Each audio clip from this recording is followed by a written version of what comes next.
2025 में अगर आप यूके जाना चाहते हैं और आपके या आपके लाइफ पार्टनर का एमफिल कंप्लीट हो चुका है या एमफिल कंप्लीट होने वाला है या आपने बीएस ऑनर्स कंप्लीट कर लिया है या आपकी एमएससी कंप्लीट है विद रिसर्च प्रोजेक्ट या आपके पास 2 साल का या वन ईयर एक्सपीरियंस है, रिसर्च एक्सपीरियंस है, वर्क एक्सपीरियंस है, तो ये वीडियो आपके लिए है। और आप अगर फैमिली के साथ मूव करना चाह रहे हैं तो ये डेफिनेटली आपके लिए। इस वीडियो को कंप्लीट देखने से आपको ये इन्फॉर्मेशन मिल जाएगी कि आपके लिए वर्क वीजा बेटर ऑप्शन है या स्टडी वीजा बेटर ऑप्शन है। आपको ये पता चल जाएगा कि लीगली यूके के अंदर रिसर्च डिग्रीज किन डिग्रीज को कहा जाता है, और आपको ये भी पता चल जाएगा कि क्या 1 ईयर डिग्री या 2 ईयर डिग्री जो है इसमें डिपेंडेंट्स अलाउ है या नहीं है, क्या 1 ईयर डिग्री की वर्थ कम है या इक्वल है टू 2 ईयर डिग्री। इसके अलावा आपको ये भी पता चल जाएगा कि डिपेंडेंट को अलाउ करने के लिए यूनिवर्सिटी का क्या रोल है और एम्बेसी या इमिग्रेशन ऑफिस का क्या रोल है, आपको यूनिवर्सिटी अलाउ करेगी या एम्बेसी अलाउ करेगी। इसके अलावा आपको कंप्लीट प्रोसेस के बारे में बताया जाएगा कि कैसे रिसर्च डिग्री प्रोग्राम में एडमिशन मुख्तलिफ है as compared to top degree programs. और इसके अलावा हम बात करेंगे कि ये प्रोसेस आपको कब स्टार्ट करवाना चाहिए और इसकी जो यूनिवर्सिटी की ड्यू डेट्स हैं वो कब से स्टार्ट हो रही हैं। और लास्ट में मैं अपना थोड़ा सा इंट्रो दूंगा और आपको बताऊंगा कि आपको हमारे साथ क्यों काम करना चाहिए। तो चलते हैं वीडियो की तरफ।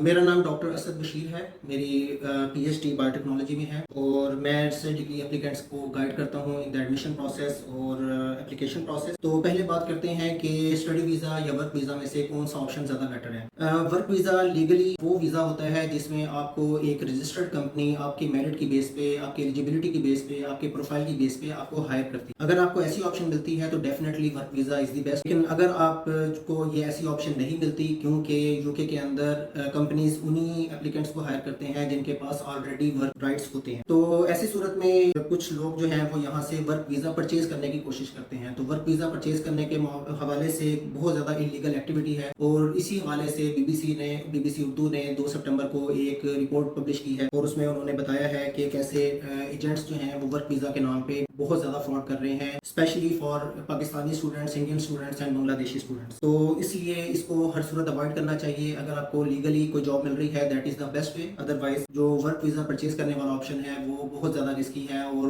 उसमें बहुत ज़्यादा इलीगल फैक्टर है। इसलिए जो स्टडी वीज़ा है वो डेफिनेटली बेटर है। और इसके बाद जो हम सेकंड हमारा जो फैक्टर था जो हमने बात करनी थी वो लीगली यूके के अंदर किन डिग्रीज को रिसर्च डिग्रीज कहा जाता है। तो बाय डिफॉल्ट पीएचडी और एमफिल डिग्रीज जो हैं वो रिसर्च डिग्रीज हैं। आपको 156 universities in UK, more than 156 universities in UK आपको अगर एडमिशन देती हैं इन पीएचडी और एमफिल, बाय डिफॉल्ट वो रिसर्च डिग्रीज हैं। जो कंफ्यूजन आती है वो आती है master by research, master of research, MRes degrees के अंदर। तो इसके लिए यूकेवीआई की रेगुलेशन मौजूद है जिसके मुताबिक रिसर्च डिग्री होने के लिए शर्त ये है कि उसका रिसर्च पोर्शन तमाम टॉट कंपोनेंट से ज्यादा होना चाहिए। मिसाल ले लेते हैं कि जैसे एक डिग्री है उसके अंदर 3 मॉड्यूल्स हैं टॉट के और हर मॉड्यूल 20 क्रेडिट आवर्स का है, तो इस तरह से टोटल 60 क्रेडिट आवर्स बनेंगे। रिसर्च डिग्री बनने के लिए कम से कम 70, 80, 90 या 100 क्रेडिट आवर्स का रिसर्च पोर्शन होना जरूरी है। इसके लिए जो master by research, master of research, तो एमआरईएस डिग्रीज, इनका फैसला इसी बेस पे होता है कि क्या उनका रिसर्च पोर्शन ज्यादा है या कम है, और यूनिवर्सिटी से ये चीज कंफर्म भी की जा सकती है। तो इसके बाद जो नेक्स्ट हमारा है वो ये कि पीएसडब्ल्यू जो है वो कैसे है। पोस्ट स्टडी वर्क वीजा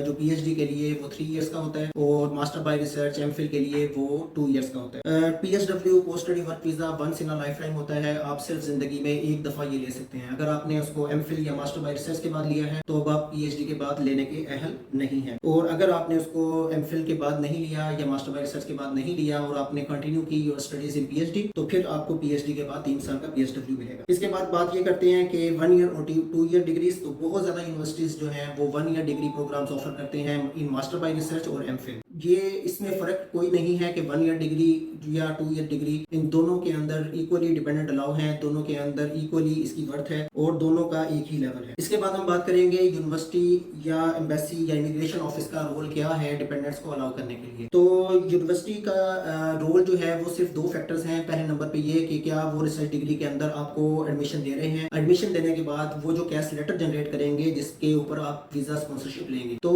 पहला फैक्टर कि क्या यूनिवर्सिटी आपको वो आपका वीजा स्पॉन्सर कर रही है, और सेकंडली कि वो कैश लेटर के अंदर कौन सा कोड लगा रहे हैं। यूनिवर्सिटी जो एम्बेसी होती है वो कैश लेटर के अंदर कोड तलाश करती है जो आपकी डिग्री का कोड होता है। तो अगर उसका कोड जो है वो लेवल 7 डिग्री है तो वो टॉप प्रोग्राम है। अगर वो लेवल 7 RE या रिसर्च डिग्री लिखा हुआ है उसके ऊपर तो इसका मतलब ये है कि वो रिसर्च डिग्री है। तो यूनिवर्सिटी डिपेंडेंट्स को बिल्कुल भी डील नहीं करती, यूनिवर्सिटी डिपेंडेंट्स से कोई कंसर्न नहीं रखती। यूनिवर्सिटी का मेन कंसर्न सिर्फ मेन एप्लीकेंट के साथ है, और उसके अंदर दो फैक्टर्स हैं, एक उसका visa sponsorship and number 2 the code written in the CAS letter. तो फिर जो सारा जो इसमें रोल है वो एम्बेसी या इमिग्रेशन ऑफिस का है। तो इमिग्रेशन ऑफिस या एम्बेसी जो आपको अलाउ करती है वो उसके ऊपर दो फैक्टर्स बहुत इंपॉर्टेंट होते हैं। नंबर 1 वो आपको वैल्यूएट करती है कि आप जो मेन एप्लीकेंट है वो आइदर ही इज और she is a genuine student और नॉट। अगर आप जेन्युइन स्टूडेंट हैं और उसको देखने के लिए वो अपने उनके सवालात होते हैं जिनके जरिए वो वैल्यूएट करते हैं कि आपको अपने कोर्स के बारे में, अपनी डिग्री के बारे में तमाम इंफॉर्मेशन मालूम है या नहीं है, आप वहाँ पे कौन सी रिसर्च करने वाले हैं, आपका वहाँ पे प्रोफेसर कौन सा होगा, आपका मोटिव क्या है वहाँ पे जाके पढ़ने का। ये तमाम इस तरह के सवालात होते हैं जो कि जेन्युइन स्टूडेंट को जांचने के लिए एम्बेसी पूछती है। सेकेंडली जो है वो आपका जब आप फैमिली साथ लेके जा रहे हैं तो इसके लिए जो सेकंड इंपॉर्टेंट चीज है वो है आपकी इंटेंट। ओवरऑल इंटेंट क्या है कि आप क्या स्टडी ओरिएंटेड आपका माइंडसेट है या आप वहाँ पे जाके इमिग्रेशन के लिए या PR के लिए अप्लाई करने वाले हैं। तो इस हवाले से आपको वैल्यूएट किया जाता है और उसके रिस्पेक्टिव आपको वीजा इशू किया जाता है। नेक्स्ट हमारा फैक्टर है जिसको हम स्टडी करने वाले हैं या देखने वाले हैं इसके अंदर, एडमिशन प्रोसेस के रिसर्च डिग्री प्रोग्राम का एडमिशन प्रोसेस कैसे मुख्तलिफ होता है as compared to top degree program. तो इसके अंदर जो एक्स्ट्रा चीज होती है वो होती है रिसर्च प्रपोजल। और रिसर्च प्रपोजल के लिए जो लिखने का तरीकेकार होता है वो ये कि हम पहले प्रोफेसर को फाइंड करते हैं, प्रोफेसर के प्रोफाइल को जज करते हैं, उसके एकेडमिक पब्लिकेशंस को देखा जाता है, उसके रिसर्च प्रोजेक्ट्स को देखा जाता है और उसकी बेस पे हम रिसर्च प्रपोजल डिजाइन करते हैं, और ऐसा ही करना चाहिए। तो इस तरह से रिसर्च प्रपोजल एक एक्स्ट्रा फैक्टर होता है। और दूसरे नंबर पर प्रोफेसर की एक्सेप्टेंस, जब आप उसको रिसर्च प्रपोजल अपना प्रेजेंट करते हैं, प्रोफेसर उसको वैल्यूएट करता है, आपका इंटरव्यू करता है और इंटरव्यू के बाद आपको अपना एक एक्सेप्टेंस देता है, और जो एम्बेसी बड़ा इसको अप्रिशिएट करती है जब आपके पास प्रोफेसर का एक्सेप्टेंस लेटर मौजूद हो साथ। तो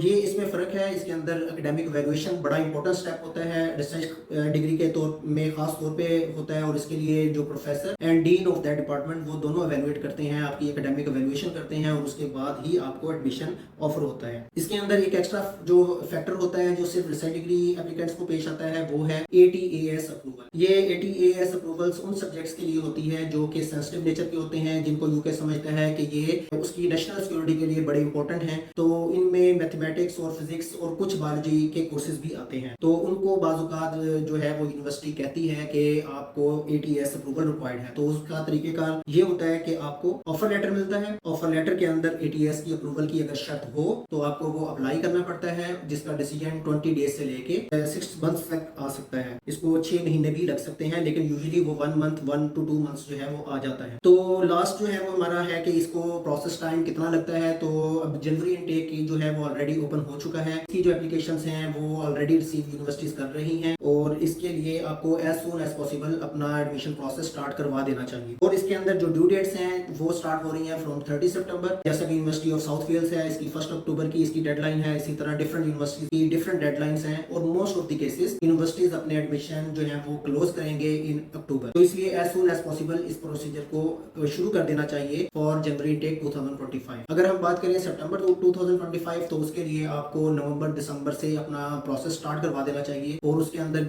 बेतहाशा कोर्सेज ऑफर होते हैं, और हर तरह की यूनिवर्सिटी जो है वो कोर्स ऑफर कर रही होती है। तो वो सबसे लार्जेस्ट इनटेक होता है। तो अगर आप इंटरेस्टेड हैं 2025 सितंबर के लिए, तब भी आपको नवंबर दिसंबर से अपना प्रोसीजर स्टार्ट करवा देना चाहिए, ताकि आपके पास as soon as possible professor की एक्सेप्टेंस हो और आपका टाइमली एडमिशन फाइल किया जा सके और आपको टाइमली कैश लेटर जनरेट हो जाए। तो ये था जो आज के हमारे फैक्टर्स थे। तो मैं अपना थोड़ा सा इंट्रो करवाना चाहूंगा कि हम यहाँ पे टॉप 7 कंसल्टेंट्स में जो है इस फैसलाबाद ऑफिस में हम रिसर्च डिग्री प्रोग्राम्स को डील करते हैं। यहाँ पे मैं पर्सनली गाइडेंस देता हूँ एडमिशन प्रोसेस के तमाम जो स्टेप्स हैं, और इसके अलावा जो वीजा प्रोसेस के तमाम स्टेप्स हैं थ्रू आउट दिस प्रोसेस जो है वो मैं आपको प्रॉपर गाइडेंस दूंगा। तो हमारे साथ काम करने का फायदा आपको ये होगा कि आपके पास प्रॉपर प्रोफेसर की एक्सेप्टेंस होगी, और आपको ये कंफर्मेशन होगी कि आपकी सीट रिजर्व हो चुकी है। यूजुअली टॉप प्रोग्राम्स के अंदर सीट्स होती हैं वो क्लासेस की होती हैं, क्लास स्ट्रेंथ होती है, लेकिन रिसर्च डिग्री प्रोग्राम्स के अंदर प्रोफेसर्स की अपनी रिसर्च सीट्स होती हैं, उनके लैब के हवाले से, उनके रिसर्च ग्रुप के हवाले से सीट्स होती हैं। बाजुकात वो ऑक्युपाइड होती हैं, बाजुकात वहाँ पे स्लॉट्स एम्प्टी होती हैं। तो ये